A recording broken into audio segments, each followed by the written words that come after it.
Bapak, Ibu, dan saudara sekalian, ada pepatah mengatakan like father, like son. Jadi anak-anak itu serupa dengan bapaknya, serupa dengan orang tuanya. Kelakuan anak-anak itu tergantung oleh orang tuanya juga, karena anak-anak ini meniru orang tua, meneladan orang tua. Maka Yesus berani mengatakan, akulah jalan, kebenaran, dan hidup. Karena Bapaknya adalah Allah sendiri, Allah yang menghadirkan Yesus di dalam dunia ini. Alangkah hebatnya hidup kita yang percaya pada Yesus, karena kita menjadi alter Christi, menjadi anak-anak Allah yang menampakkan Bapak kita ialah Allah yang kita kenal melalui Tuhan Yesus. Maka hidup kita menjadi hidup Kristus sendiri, dan kita dituntut untuk menampakkan wajah Tuhan. Maka nanti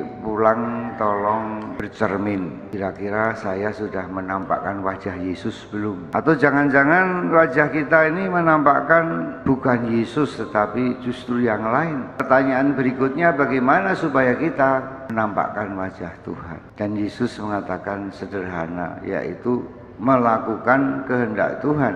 Bukan kehendak kita sendiri, bukan keinginan-keinginan kita sendiri, tapi keinginan dan kehendak Tuhan yang harus kita lakukan.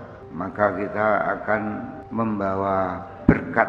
Kita tidak menghalangi jalan, tapi justru menjadi jalan. Bapak, Ibu, dan saudara sekalian yang terkasih, bagi saya iman itu just do it, lakukan saja apa yang dikehendaki Tuhan. Sebisa-bisanya roh Tuhan akan membantu. Kalau Tuhan mengatakan pergilah, usirlah setan-setan, sembuhkan orang-orang sakit, ampunilah orang-orang berdosa, ya lakukan saja. Jangan mikir mengampuni itu susah, Romo. Susah sekali kalau kamu tidak melakukannya. Tapi lihatlah ketika kamu melakukannya, ada mujizat.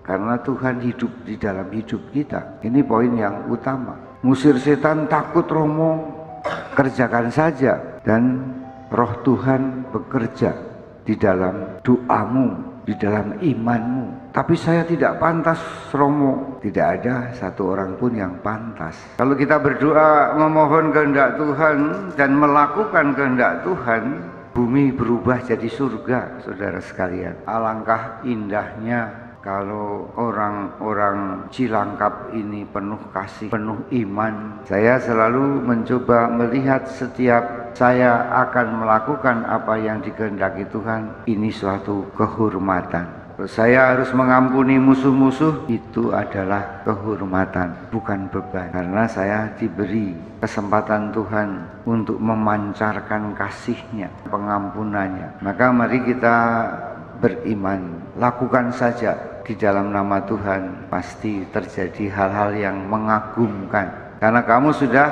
berpindah dari kegelapan menuju terang yang menakjubkan, karena kamu adalah anak-anak Allah yang percaya pada Yesus.